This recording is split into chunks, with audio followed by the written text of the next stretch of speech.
अस्सलाम वालेकुम स्टूडेंट्स। आज का हमारा टॉपिक होगा एक्टिवएक्स डाटा ऑब्जेक्ट यानी ADO.NET। जब हम डेटाबेस एप्लीकेशन की बात करते हैं तो उसमें एक तो एप्लीकेशन का यूज़र इंटरफेस होता है जो यूज़र को नज़र आ रहा होता है, और बैक एंड पे एक डेटाबेस होता है जिसमें डाटा स्टोर होता है। यूज़र जो डाटा एंटर करता है, सेव करता है, वो उस डेटाबेस में स्टोर होता है और फर्दर यूज़र उस डेटाबेस को रिट्राइव करके अपनी स्क्रीन पे देख भी सकता है। डेटाबेस एप्लीकेशंस की बहुत सारी एग्जांपल्स हमारी रियल लाइफ में मौजूद हैं, जैसा कि सबसे सिंपल एप्लीकेशन आपके मोबाइल की फ़ोन डायरेक्टरी है।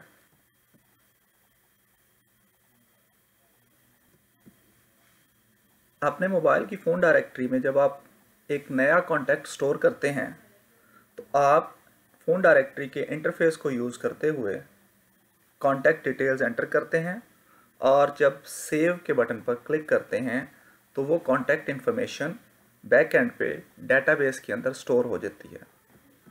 ये फ़ोन डायरेक्टरी बज़ाहिर एक नज़र आने वाली एप्लीकेशन दो डिफरेंट एंटिटीज़ पर मुश्तमिल होती है, जिसमें एक आपको फ्रंट एंड पे नज़र आने वाला यूज़र इंटरफेस और दूसरी एंटिटी बैक एंड पे जो डाटा स्टोर कर रही है आपका डेटाबेस।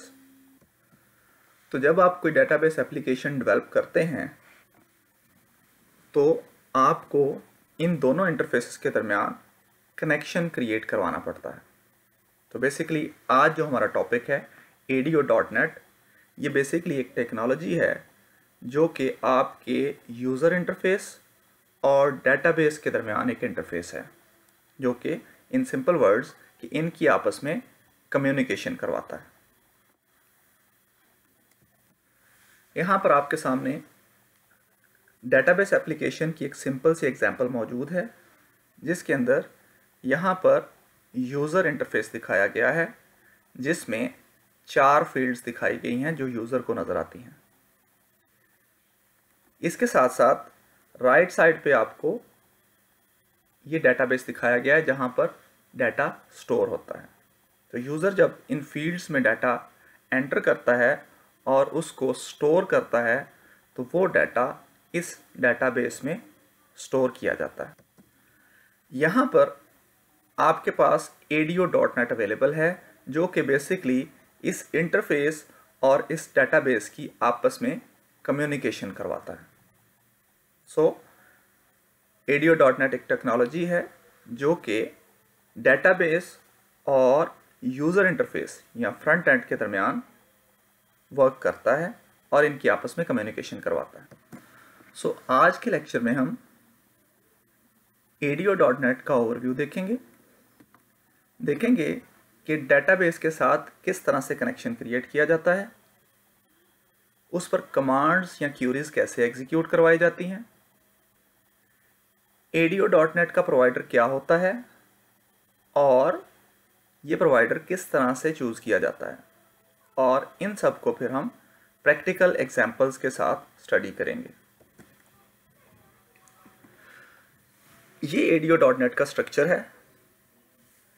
यहाँ पर आपको 3 डिफरेंट पोर्शंस नज़र आ रहे हैं।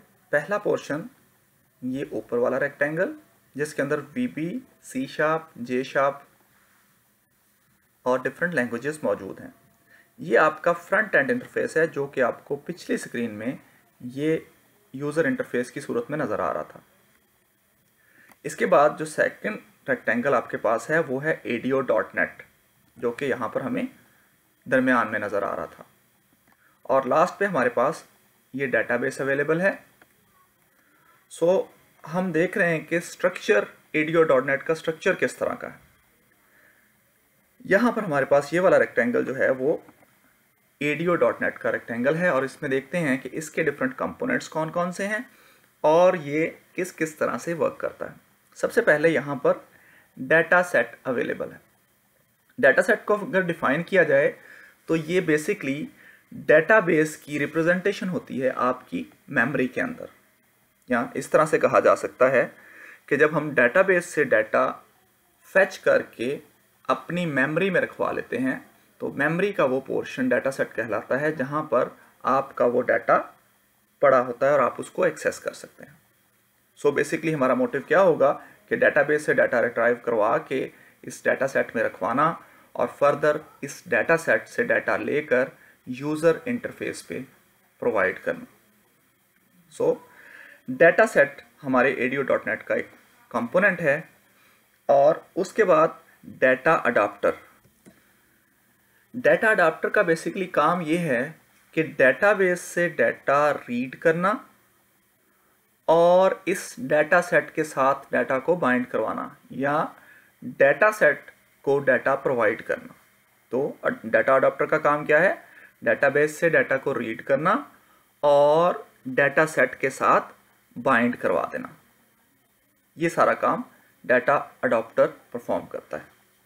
उसके बाद हमें एक कंपोनेंट नज़र आ रहा है कमांड। कमांड बेसिकली आपकी वो SQL क्यूरी होगी या आपकी वो क्यूरी होगी जो आपको डेटाबेस से डाटा फेच करके देगी या डेटाबेस के साथ कम्युनिकेट करेगी। इसी तरह से हमारे पास कनेक्शन मौजूद है। सो डेटाबेस से कोई भी क्यूरी करने के लिए या डेटाबेस से कम्युनिकेट करने के लिए हमें डेटाबेस के साथ कोई लिंक एस्टेब्लिश करना पड़ता है, क्योंकि डेटाबेस एक सेपरेट एंटिटी है। तो ये कनेक्शन क्लास जो होगी, ये जो कंपोनेंट होगा हमारा, ये बेसिकली हमें हेल्प आउट करेगा डेटाबेस के साथ कनेक्शन बनाने में। ये हमें कनेक्शन एस्टेब्लिश करके देगा। और लास्ट कंपोनेंट हमारे पास है data reader. Data reader basically query के ज़रिए से डेटाबेस से डाटा रीड करता है और डायरेक्टली फ्रंट एंड एप्लीकेशन को प्रोवाइड करता है। यहाँ पर एक और कॉन्सेप्ट जिसको समझने की ज़रूरत है। यहाँ पर हमने देखा कि डाटा रीडर भी फ्रंट एंड एप्लीकेशन को डाटा प्रोवाइड कर रहा है और डाटा सेट भी फ्रंट एंड एप्लीकेशन को डाटा प्रोवाइड कर रहा है। यहाँ पर एक कॉन्सेप्ट आएगा कनेक्टेड डाटा कनेक्शन और डिसकनेक्टेड आर्किटेक्चर। सो इस कॉन्सेप्ट को हम फर्दर डिस्कस करेंगे। फिल वक्त हम ADO.NET का स्ट्रक्चर समझ रहे हैं। सो ADO.NET बेसिकली इन 5 क्लासेस पे वर्क करते हुए डेटाबेस के साथ कम्युनिकेशन प्रोवाइड करता है। सो फर्दर इन 5 क्लासेस को हम देखते हैं कि ये क्लासेस क्या क्या वर्किंग करती हैं। जैसा कि हमने देखा कि कनेक्शन क्लास डेटाबेस के साथ कनेक्शन को एस्टैब्लिश करवाती है। इसी तरह से कमांड क्लास जो है ये हमारी क्यूरी को एग्जीक्यूट करवाने के लिए इस्तेमाल होती है, यानी डेटाबेस से क्यूरी करने के लिए इस्तेमाल होती है। इसी तरह से डाटा रीडर क्लास हमारी डाटा रीड करके डाटा को इंटरफेस को प्रोवाइड करती है, रिजल्ट सेट से डाटा को रीड करती है। और data adapter class data set को डाटा प्रोवाइड करती है डेटाबेस से फेच करके। जैसा कि हमने लास्ट स्लाइड में देखा कि डाटा अडाप्टर जो है डेटाबेस से डाटा फेच करती है और डाटा सेट को प्रोवाइड करती है। सो डाटा प्रोवाइडर इन 4 क्लासेस पर डिपेंड कर रहा होता है। यहाँ पर यह दिखाया गया है कि डिफरेंट डेटाबेसेस को यूज़ करने के लिए डिफरेंट डाटा प्रोवाइडर्स इस्तेमाल होते हैं। जैसा कि हमें पता है कि डेटाबेसेस डिफरेंट तरह की होती हैं, जैसा कि माइक्रोसॉफ्ट एक्सेस डेटाबेस है, SQL सर्वर का डेटाबेस मैनेजमेंट सिस्टम होता है और Oracle डेटाबेस प्रोवाइड करता है। इसी तरह से डिफरेंट दूसरी डेटाबेसेस होती हैं। सो हर डेटाबेस से कम्युनिकेट करने के लिए ये वाला पोर्शन जिसको हम डाटा प्रोवाइडर कह रहे हैं, हर डेटाबेस के लिए सेपरेट होगा। जैसे कि माइक्रोसॉफ्ट एक्सेस के साथ अगर हमने डेटाबेस कम्युनिकेशन करवानी है तो OLEDB प्रोवाइडर इस्तेमाल होगा। इसी तरह से SQL सर्वर से कम्युनिकेशन करवाने के लिए जो प्रोवाइडर यूज़ होगा वो है SQL क्लाइंट, और Oracle डेटाबेस के लिए उसका अपना प्रोवाइडर। इसी तरह से डिफरेंट डेटाबेसेस के लिए डिफरेंट प्रोवाइडर्स इस्तेमाल किए जाते हैं। इस स्लाइड में 2 डेटाबेसेस के प्रोवाइडर्स के दरमियान कंपैरिजन किया गया है। हमने देखा था कि OLEDB data provider Microsoft access database को कम्युनिकेट करने के लिए इस्तेमाल किया जाता है। तो इसमें जो क्लासेस इस्तेमाल हो रही हैं वो है OLEDB कनेक्शन इस्टेब्लिश करने के लिए, OLEDB कमांड डेटाबेस से क्यूरी करने के लिए, OLEDB डाटा रीडर डेटाबेस से डाटा रीड करने के लिए, और OLEDB डाटा अडाप्टर डेटाबेस से डाटा फैच करके डाटा सेट को बाइंड करने के लिए। इसी तरह से अगर हम SQL सर्वर के डेटाबेस के साथ कम्युनिकेट कर रहे हैं तो डाटा प्रोवाइडर इन क्लासेस पर मुश्तमिल होगा: SQL connection, SQL command, SQL data reader और SQL डाटा अडाप्टर। सो इन कॉन्सेप्ट्स के साथ हम ADO.NET के बारे में काफ़ी हद तक समझ चुके हैं। तो आइए अब इन सारी चीज़ों को प्रैक्टिकली देखते हैं।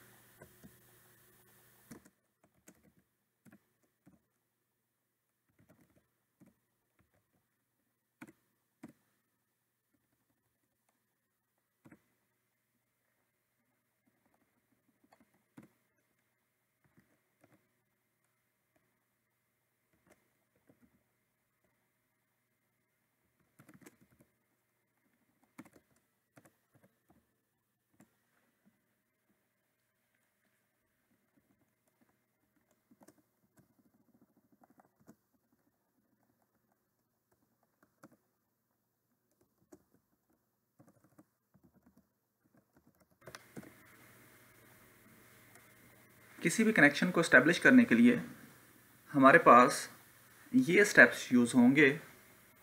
सबसे पहले कनेक्शन क्लास का ऑब्जेक्ट क्रिएट करेंगे। उसके बाद उस ऑब्जेक्ट को इनिशियलाइज करवाएंगे कनेक्शन स्ट्रिंग के साथ।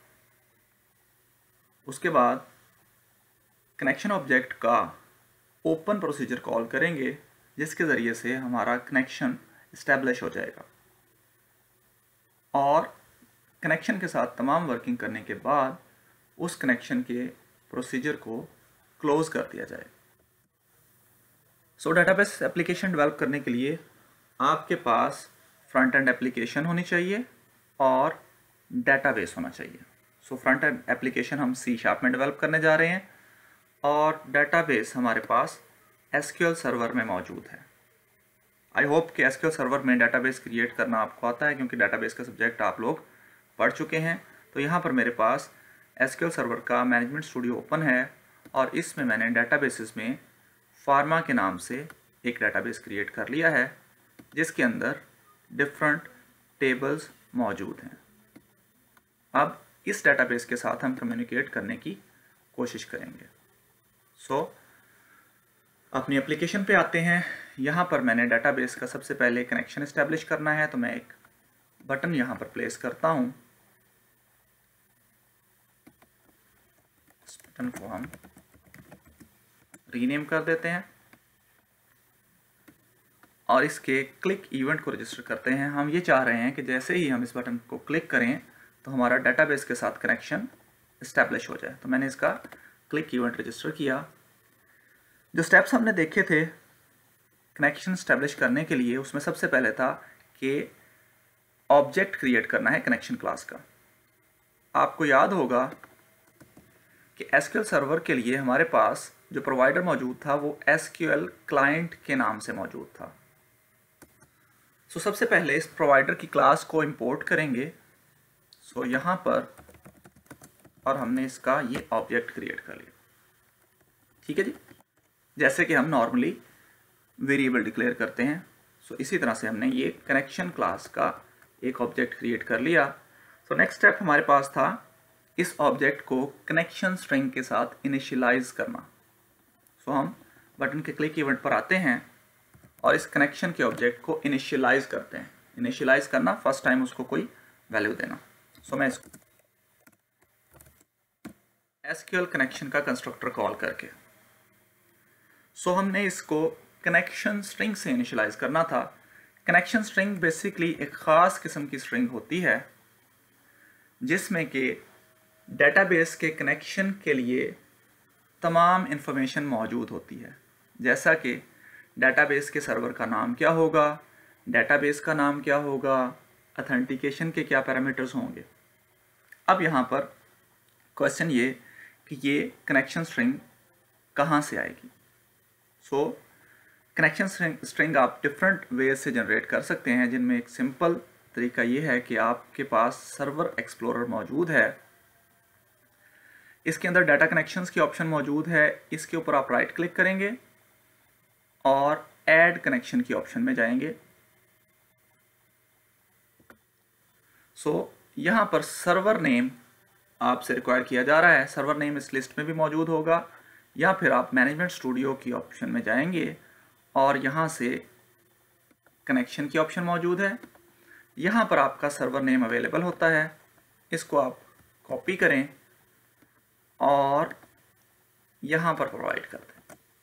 जैसे ही आप सर्वर नेम प्रोवाइड करेंगे तो ये डेटाबेसेस की लिस्ट आपके पास अवेलेबल होगी, जो कि आपके उस मैनेजमेंट स्टूडियो के अंदर मौजूद हैं। हमने फार्मा के नाम से डेटाबेस क्रिएट की थी, तो हमने ये इसको सिलेक्ट कर लिया। हमारा मोटिव यहाँ पर ये है कि कनेक्शन स्ट्रिंग किसी तरह से गेट कर ली जाए।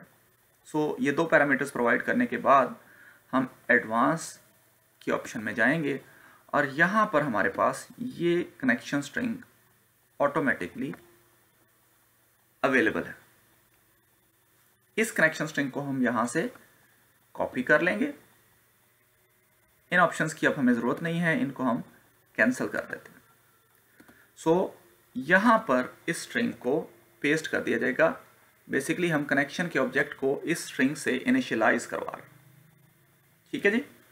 इसमें देखें डाटा सोर्स जो कि हमारे सर्वर का नेम है, उसके बाद इनिशियल कैटलॉग जिसमें हमारे डेटाबेस का नेम है, और इंटीग्रेटेड सिक्योरिटी ट्रू कर दी गई है, जिसमें कि आपको यूज़र नेम पासवर्ड की फर्दर ज़रूरत नहीं होगी।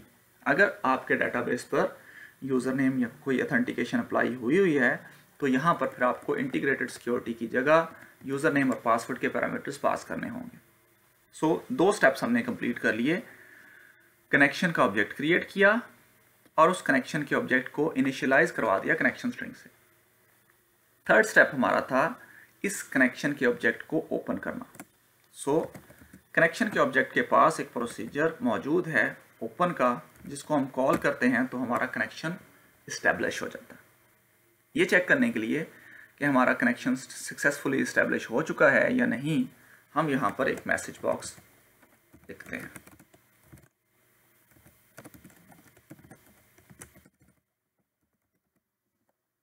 अब मैं इस एप्लीकेशन को एग्जीक्यूट करवाता हूँ। क्योंकि ये सारी वर्किंग हमने बटन के क्लिक इवेंट पर की थी, तो हम बटन को क्लिक करके चेक करते हैं क्या डेटाबेस का कनेक्शन इस्टेब्लिश हो चुका है या नहीं। तो मैंने इसको क्लिक किया तो ये मेरे पास कनेक्टेड का मैसेज बॉक्स आ गया, जिसका मतलब ये है कि हमारा कनेक्शन सक्सेसफुली इस्टेब्लिश हो चुका है। हम इसको टेस्ट करते हैं। मैं इसका सर्वर नेम ज़रा चेंज करता हूँ और देखते हैं कि फिर भी हमारे पास कनेक्शन इस्टेब्लिश होता है या नहीं होता। मैंने अब इस कनेक्ट को क्लिक किया। आप देख सकते हैं कि यहाँ पर एक्सेप्शन ऑकर हुई है, जिसका मतलब ये है कि हमारा कनेक्शन सक्सेसफुली ओपन नहीं हुआ। इस जगह पर हमें ये एक्सेप्शन शो कर रहा है कि हमारा कनेक्शन सक्सेसफुली इस्टेब्लिश नहीं हुआ। हमने देखा कि करेक्ट सर्वर नेम के साथ हमारा कनेक्शन प्रॉपरली इस्टेब्लिश हो चुका है। लास्ट स्टेप हमारा था कि डेटाबेस से कम्युनिकेट करने के बाद हम अपने कनेक्शन को क्लोज करवा देंगे। तो क्लोज का फंक्शन भी इसी कनेक्शन के ऑब्जेक्ट के पास मौजूद है। इस प्लेस पे आप डेटाबेस कम्युनिकेशन करवाएंगे।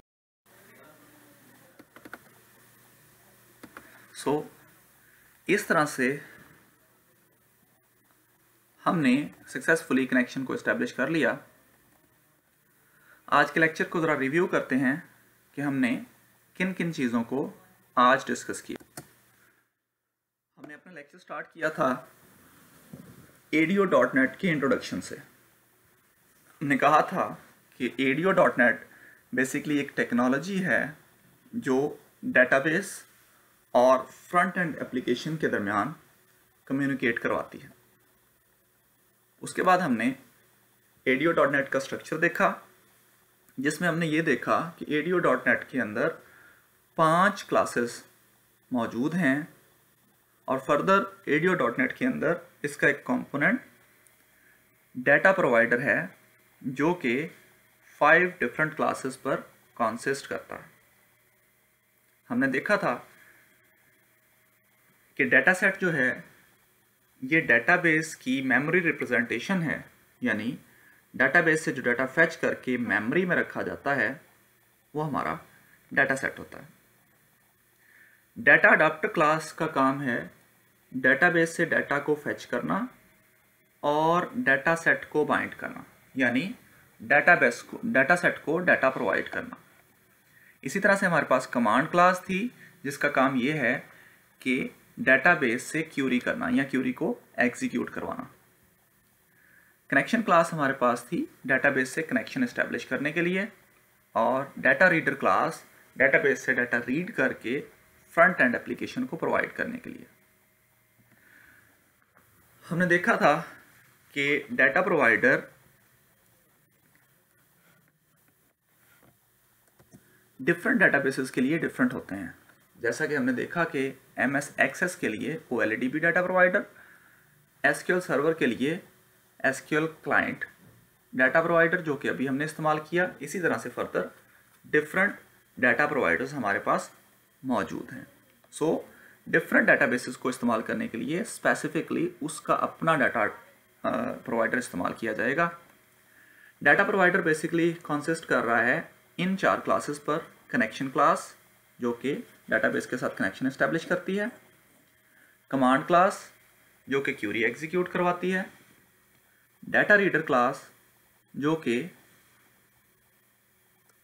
रिजल्ट सेट से डाटा रीड करती है, और डाटा अडाप्टर क्लास जो कि डाटा सेट को बाइंड करवाती है डाटाबेस के साथ। 2 डाटा प्रोवाइडर्स का कंपैरिजन हमने देखा था। OLEDB डाटा प्रोवाइडर में हमारे पास 4 क्लासेस हैं, OLEDB connection, OLEDB command, data reader और डाटा अडाप्टर। इसी तरह से SQL क्लाइंट डाटा प्रोवाइडर के साथ हमने देखा कि SQL कनेक्शन क्लास है, SQL कमांड क्लास है, SQL डाटा रीडर क्लास है और डाटा अडाप्टर क्लास है। इसके बाद प्रैक्टिकली हम अपने एप्लीकेशन पर आ गए थे और हम बेसिकली एक कनेक्शन एस्टेब्लिश करना चाह रहे थे SQL सर्वर के साथ, जो कि हमने सक्सेसफुली क्रिएट किया। हमने देखा कि SQL सर्वर का मैनेजमेंट स्टूडियो में हमने एक डाटाबेस क्रिएट किया और फिर SQL सर्वर विजुअल स्टूडियो में हमने सबसे पहले नेम स्पेस को इंपोर्ट किया जो कि SQL क्लाइंट थी। क्योंकि हम SQL सर्वर के साथ कम्युनिकेट कर रहे हैं तो डाटा प्रोवाइडर हमारे पास SQL क्लाइंट होगा। उसके बाद हमने कनेक्शन का ऑब्जेक्ट क्रिएट किया, उस ऑब्जेक्ट को हमने इनिशियलाइज करवाया। कनेक्शन स्ट्रिंग जनरेट करने के लिए हमने डाटा कनेक्शन से एक कनेक्शन ऐड किया, यहाँ पर हमने सर्वर नेम पेस्ट किया था और फिर एडवांस के ऑप्शन में जाके यहाँ से हमने कनेक्शन स्ट्रिंग को कॉपी कर लिया था और वो कनेक्शन स्ट्रिंग हमने प्रोवाइड कर दी इस कंस्ट्रक्टर को। उसके बाद हमने कनेक्शन को ओपन किया और हमने इसको टेस्ट किया कि कनेक्शन सक्सेसफुली ओपन हो चुका है। यहाँ पर डाटाबेस कम्युनिकेशन के लिए हम कोड लिखेंगे और ये सारा काम करने के बाद हम इस कनेक्शन को क्लोज करवा देंगे।